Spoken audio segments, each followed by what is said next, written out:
to the Paragon of Play podcast. I'm your host, Jessica Spice. And today we have a very special guest, my best friend and possibly biggest fan, Kayla. Kayla is a mom to a little girl, and she is also currently a student both at the college and the university level. Hello, Kayla. How are you? I'm good. Hello, Miss Spice. Hello. So, Kayla, you're the mom to the most wonderful little girl, in my opinion, Rory. Do you want to tell us a little bit about her? Yeah, first of all, I'd have to definitely agree with you. Best child ever. So she is almost 3 years old, and she is a fan of Frozen, painting, and outdoor time. And she's very strong-willed, and I love her so much. Sounds like she has some really diverse and unique tastes in Oh, yeah. media. Awesome. So, our topic today for this episode of Paragon of Play is the worries that parents have when signing their kids up to start childcare and or kindergarten, how there can be some anxiety surrounding that. Now, personally, myself, and I'm sure a lot of the people listening to the podcast as educators, we kind of have a bit of that background view of childcare or kindergarten before we send our kids. So that might help to kind of take away a lot of that worry.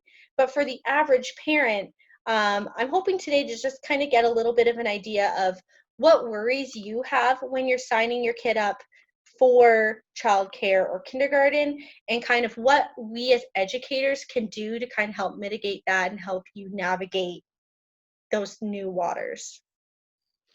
Yeah, I mean, absolutely. Especially with Rory's age. I mean, she's turning 3 in, a few short weeks. And we're really having to start thinking about preparing her for or not daycare, but kindergarten. And it's always been at the back of my mind since the moment she was born that one day she's going to be going to school and a lot of her day is going to be completely out of my hands. So a few things that I've always been kind of worried about or anxious about are, is she going to like school? For one, I think every parent can kind of relate to that sentiment, but also, is the environment and structure going to be a good fit for her? It would be naive to think that every child can kind of fit into the mold of traditional schooling. And, sometimes it's just not a good fit for kids. And so that's definitely been a worry of mine. Awesome. So let's dig into that a little bit. So Rory is not right now because we're in the age of COVID, but Rory is technically enrolled in childcare Yeah. and has been for a little while. Do you want to tell us a bit about like getting her started and set up for that, and kind of what was going through your mind, and kind of what has happened so far in getting her settled into childcare? Yeah. I mean, as you know, she's been in daycare for a little while, but for us, it's still kind of a relatively new experience. Ryan and I were very fortunate to be able to have her home with us for, you know, 2+ years, and she didn't even start daycare until December of 2019. Um, or no, not December, September of 2019. Sorry. And it was a very nerve-wracking experience getting her started because it was kind of a quick decision. I had started a new program at our local college, Loyalist, and I quickly realized that I was either not putting enough into school or not putting enough into Rory, and we needed to come up with another solution. So we wanted to seek out private daycare out of someone's home and through Family Space here in Belleville. And it's it's never a fun feeling just kind of giving up control over, your not that I want to control every interaction of hers, but not being involved in it Mm-hmm. it's hard to do. So we did interview a few people to find the right fit for her, and we tried to find someone with the same values as us. But and that's where it's different from kindergarten, is you don't have that kind of luxury of choosing the teacher that your child is going to interact with on a daily basis, right? Daycare is almost like a soft start to the kindergarten scene because you have a bit more say and a bit more choice. So it's definitely um, a little bit easier than I think getting her prepared for kindergarten.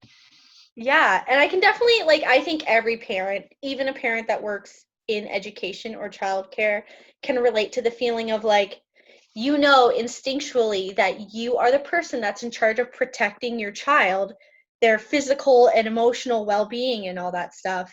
And yeah, it's the anxiety of relinquishing some of that control Yeah. and trusting another person or group of people to take care of your child the same way that you would, Oh yeah.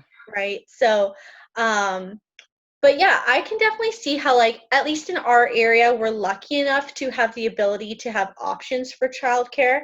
I think maybe in some people that live in larger cities, you get what you get, whatever you signed up for the moment you found out you were pregnant, you Yeah. kind of have less options.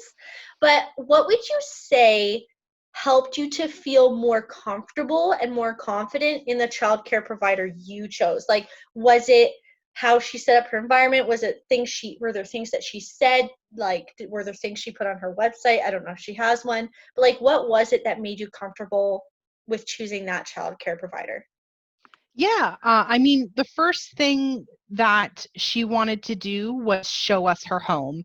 Obviously, she runs a daycare out of her home, so that was a big deal for us to see, was how she ran her day-to-day operations. And she went through the typical day for the kids, and we felt more comfortable with it because everything that she does with the kids are what Ryan and I would aim for a day with Rory. And for us, um, bringing her to daycare was going to provide a lot of enrichment, but it wasn't going to be so starkly different from, the rules at home.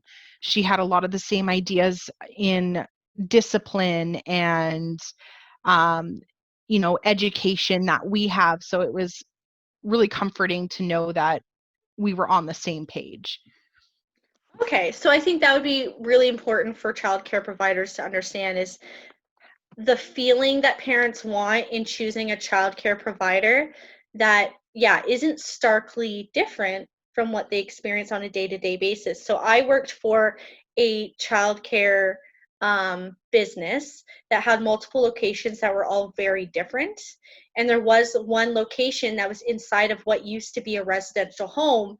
And the parents who chose that location, because there were other locations with more spots, bigger yard, fancier equipment available, but they chose that center that was in a home because they wanted that home-like environment for their kids. So Yeah. I can definitely see how that can be a priority. So then moving to kindergarten, in Yeah. general, it's not going to look like your home.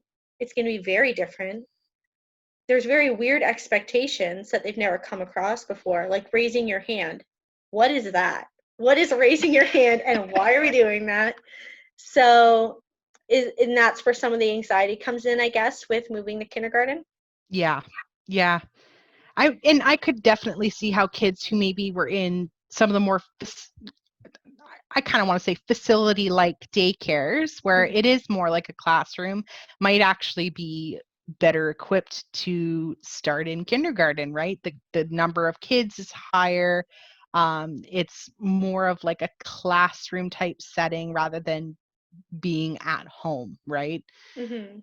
Um, but yeah, yeah, No, I see that. I guess I think as we progress in sort of this play-based model of kindergarten that a lot of us are working on embracing in Ontario, some of the focus has been on designing your classroom environment to be as comfortable and home-like as possible. So some educator teams have really embraced that idea. And so I have seen some classrooms where instead of coming in and seeing like the rows of desks and the 30 commercially produced posters on the wall that are there from the first day to the last day and the bright lights, there are classrooms where you walk in and there's neutral colors. There's nothing on the wall yet because the only thing that'll be decorating the walls is the children's art. They turn off the fluorescent lights and use lamps. They use like soft fabrics, and then like you walk in and you're like, oh, this could almost be like someone's living room, which I think is like a really cool thing for educators to try and embrace. Unfortunately, that comes out of their pockets, so that doesn't Yeah.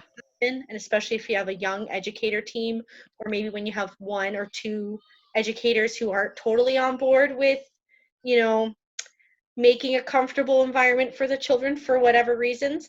Yeah. So when you are signing, or let's say preparing to head into kindergarten, um, so I was saying to you before we started recording, Hmm. I was saying to Kayla that every summer I have at least one person on my friends list who's not an educator. They always message me in August saying, "Oh no, I need the list of things I have to teach my kids before they start school in September."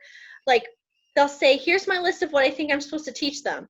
And it'll be like their entire alphabet, all the numbers to 100, how to write their name, how to write all the color words, how to do addition and subtraction. And I'm always like, no. I Did you would be so impressed to see that, though. teach the entire kindergarten and grade 1 curriculum to your child in the 1 month before school starts? Have you had those thoughts at all, or were you a little more realistic with what you've been thinking about in terms of getting Rory ready for kindergarten? You know, I think at times I kind of get in my head that she needs to have that head start. Mm-hmm. Uh, but I've kind of reeled myself in, and now my concerns are more based on how can I make the transition more seamless? Like, what things could I be introducing to her now that would make starting in kindergarten go a little bit more smoothly, not such a shocking difference to, home life. Mm-hmm. And I've found resources here and there. Like you'll find like a parenting website with like a little checklist, and you'll find another website that has like a little video talking, but I find they aren't always exactly the same list of things. And maybe from classroom to classroom or from school board to school board, maybe the expectation is a little bit different. But I think like really overall it's going to be like, can your child toilet independently? Mm-hmm. Obviously for some children with varying abilities that might not be a physical possibility, but in general, like if your child is able to use the bathroom at home, do they know how to zip up and unzip their pants if they're going to be heading to the bathroom by themselves? Do they know how to wipe by themselves, or are you wiping for them even though maybe they're capable of wiping at that point? It totally depends, right? Also because some kids are still 3 when they Yeah. start school, if they're a December baby. Their little T-Rex arms maybe aren't long enough to reach all the way back. Um, and I think like interacting with other kids is also a huge thing, right? Can they solve a Yeah. simple problem? Johnny has his toy. And surprisingly, the way to solve that problem is not to punch Johnny. It is so I guess like that's where those play groups come into play, or like bringing them around cousins or other kids their age so that they can start learning how to solve those very simple social problems. And like the really strange things about school, right? Like some families don't sit at the table to eat meals. So Yeah. you do get kids who are shocked when they're not laying on their stomach in front of maybe a screen to eat their lunch off of the like sitting on the floor, which like I don't eat every meal at the table, but like I think the concept of eating at a table or staying seated the whole time you're eating, or really weird stuff like lining up, like that's a really weird expectation that your kid is going to end up having to like adjust to, but there's no way to really practice that. Like I think you're not gonna go borrow 10 kids from the neighborhood and like have them practice standing in line and walking quietly. no. What you do is you dump out the toy bin and you have your kid line up the teddy bears. There you go. Yeah. Well, you know what, right? Like I guess sometimes if you're like a person who doesn't work in education, you kind of forget all those weird little details. It's true. When we were talking about this earlier, I was just like, "Oh, yeah, like I would never have thought about that." Like you were talking about, teaching your son how to ask to go to the bathroom, and that is not something I would have thought of, and it's Yeah. definitely something to keep in mind. Yeah, so Kayla and I were talking about this before, and I was saying, I was well equipped, I felt, for William to go to kindergarten. He had been to childcare before, and I was in ECE from like the time he was born. So, like, my background has always been in education for his entire life. So, on the first day of school, like, I had told him to ask where the bathroom is. And the way their school is set up, two kindergarten classes are side by side and they have a shared bathroom with 3 stalls. So it's not male or female, they just go into whichever stall is available and then they have a shared sink area. Mhm. And so I had told him to ask where the bathroom is. And luckily, as an educator, I knew that I needed to send my child to school on the first day and every day with 2 extra outfits in their bag. 2 full extra outfits. He didn't use the second one, but when I came to pick him up at the end of the day, I saw he was wearing a different pair of pants. Yeah. And I was like, William, why are you wearing a different pair of pants? And one of his educators came over and was like, he did have a pee accident. He didn't know where the bathroom was. And when I talked to him later, he said the room was so busy, 30 kids, Yeah. the room was so busy that he wasn't sure where either of his educators were, and he didn't know where the bathroom was. So it just came out. Right? So at that age, a lot of them are still holding it or not noticing that they need to pee until the moment they have to go. And, if one educator is sitting at the block center and one educator is sitting behind a table with a group of kids, you may not necessarily be able to track them down.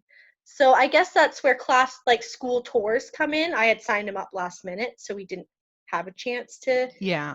Don't sign your kids up last minute like I did. But if you get a chance to go visit a classroom in advance, I think that's really helpful. And I think when we are doing kindergarten orientation events, oftentimes I have not seen parents getting tours with their children of the entire building, possibly because it's happening during the school day and it's just too busy. Yeah. But that if you give parents an option to come after school, if that's something they can do, that can be so helpful. Because if he had seen where that bathroom was before the first day, he wouldn't have gone home in a different pair of pants, I guess. Yeah. Yeah. And then we Poor were guy. also talking about like other weird things, right? Like raising your hands. Yeah. Um, and the biggest thing I find is when you teach at schools like out in the country, is teaching the boys that they can't pee on the yard.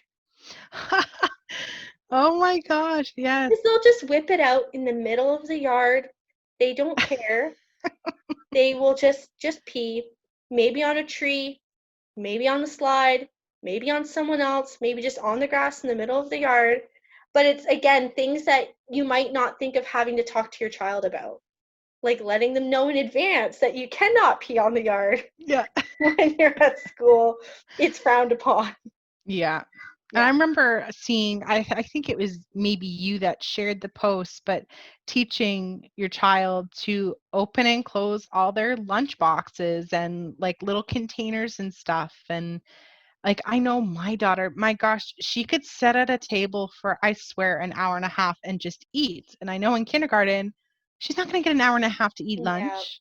Yeah. Unless you So get a really awesome kindergarten team that does free open snack. That's right. So you never totally you know what never you're know. getting and you don't Yeah. really have control. You might get a team where you go into the classroom and it looks like a home. They have open lunch so that they can eat whenever they want and like it's all play based and they're like able to just freely go about their day. Or you could end up with a team that everything is very rigid and very structured and they do only, maybe they don't even get those 20 minutes to eat because they're expected to clean up in clean up that 5 time minutes as well. early, and yeah, they might not eat during that amount of time.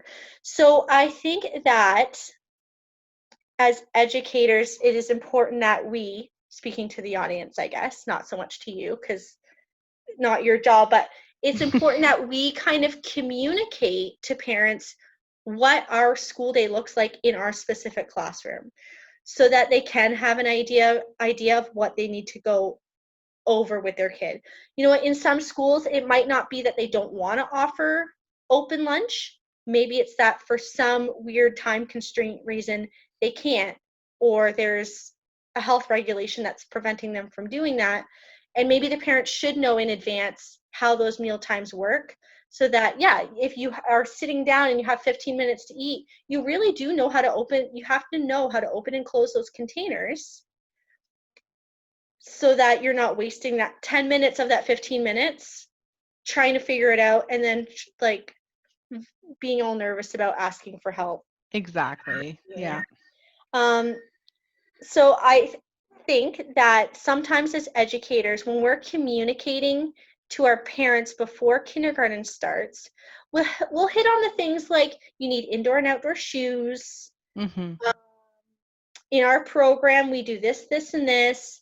These are the names of your educator. We're starting on this day. Please send a water bottle and an extra set of clothes that are labeled.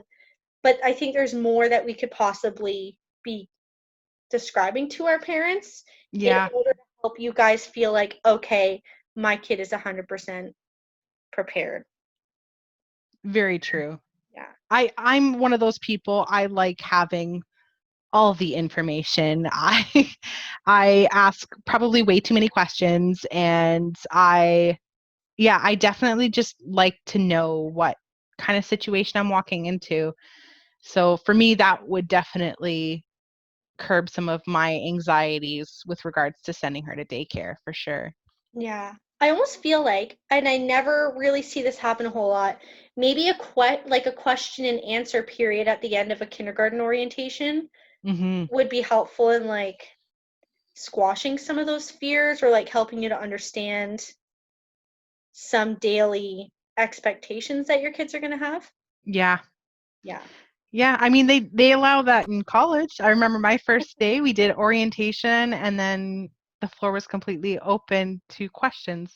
Again, Hmm. I asked way too many questions, but I like the information. Yeah. And then I guess at least in your first month or two of your child being in school, there may be questions that pop up over that initial starting period. Hmm. And so, what would your expectation as a parent be in terms of educator and parent communication?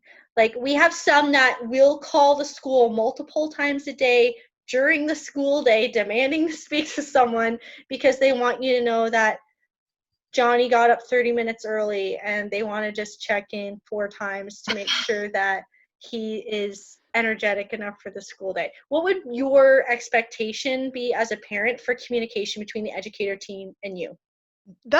It is a tough question because honestly, I probably would be one of those parents wants to call just to check in, but at the same time, I am a firm believer in staying in my own lane. I'm not a professional when it comes to childhood development, and I do put my trust in the people that are watching my child. So I would want to leave that to the teacher's discretion because obviously they have 30 plus kids to worry about on a daily basis. I don't want to add more to the massive amount of work that they do on a daily basis. So, it's a tough question. I don't know at this point what would be an appropriate amount of communication. Okay, yeah. And I guess that could also be another thing that could cause some anxiety is not knowing like what can I ask and how often can I contact them or how can I contact them. Oftentimes what we'll have is like a communication book. So That if sounds it's great. like Johnny, because everyone's named Johnny, Johnny's getting picked up by so and so today. But then like some educator teams choose to have like a little app that you have on your phone, And so you can kind of check in throughout the day, because one or both of the educators will either have it on their phone or on the computer, and they'll like check it when they go over to the computer, maybe on their lunch break. And so that Mhm. they can say like, yeah, Johnny is a little tired this afternoon, but he's just going to take a nap and he'll be okay. Or it might be like, hey, we wanted to send you this picture of a really cool thing that Johnny built, and just to kind of brighten up your day. I know That I is enjoy awesome. doing those like little good news messages for all my students named Johnny. Okay, so I guess final question, kind of wrapping this up a bit. If there was one thing that an educator team could do or say to make you as a parent feel confident sending your child to kindergarten next year, what do you, and you can have a moment to mull this over because I'm Mhm. springing this question on you. What is, if there was one thing they would do or say, what is something that would maybe help you to make you feel a little more confident and ready in sending your beautiful, perfect daughter to kindergarten for the first time? What can we as educators do to help the parent who doesn't know how this stuff works? That is a really good question, and I think really it does come back to communication. I think I would feel just so at ease with her going to school as long as I know that communication is always open. Mhm. So, you mentioning that app, that's something I've never really heard of. So that's an interesting concept. And I think that's fantastic if a parent can just, sign on and just see a little update. Um, that's one thing we really like about our daycare lady. She Mhm. always sends us pictures and says, like, Rory had a great time playing outside. Here's a picture of her. Or this is Rory making a nice little, painting and macaroni art. And yes, love the macaroni art. But yeah, it's really comforting, and I honestly just feel immediately at ease just having even a tiny little update like that, just knowing that communication is really open. Mhm. I'm glad that you chose that as like your point of how we can make parents feel better. I think sometimes some or all of us recognize the importance of the parent, because maybe we go into education and childcare thinking just about the child, and sometimes we don't think about, the people who have loved that child their whole life, their parents or Exactly. guardians. And so sometimes I think some of us can do a little bit of a better job remembering what it might be like to be sending your kids somewhere for the first time, and just wanting to know how they're doing throughout the day because you love Yeah. them and you want them to be happy.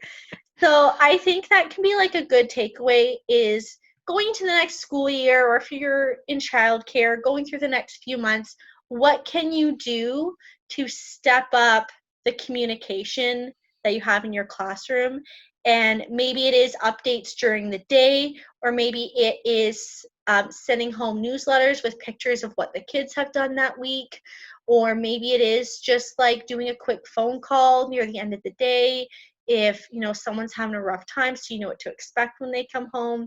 I definitely, like, I agree with that communication with the parents is something, parents and guardians is something that if we keep that kind of on our radar as a focus, we can help you guys to feel more confident and more secure in sending your precious babies off into the mysterious land of school.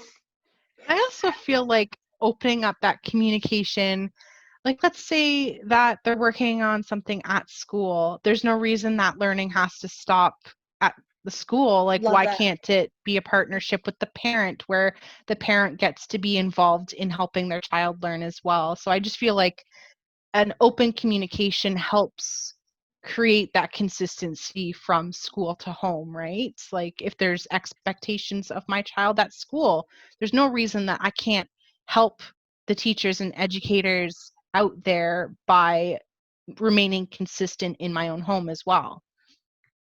No, I love that. I think that's great. That's something that I tried to do. I know Williams kindergarten educators were very, very busy. They had a very big class, and I can't imagine what it was like having William in their class.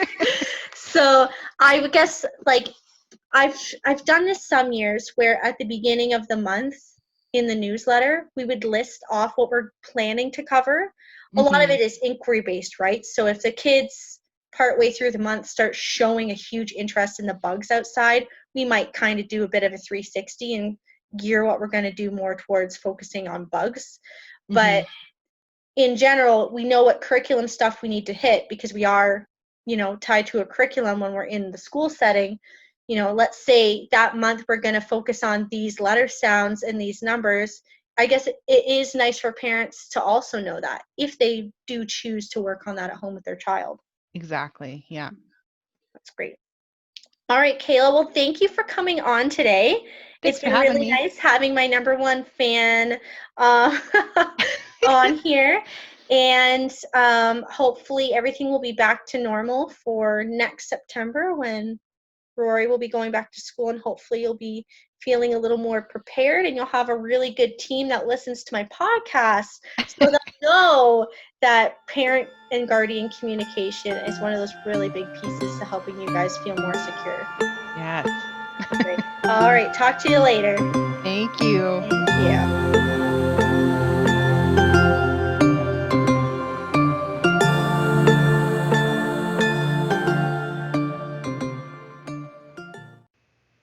Hey, thanks for listening to the Paragon of Play podcast.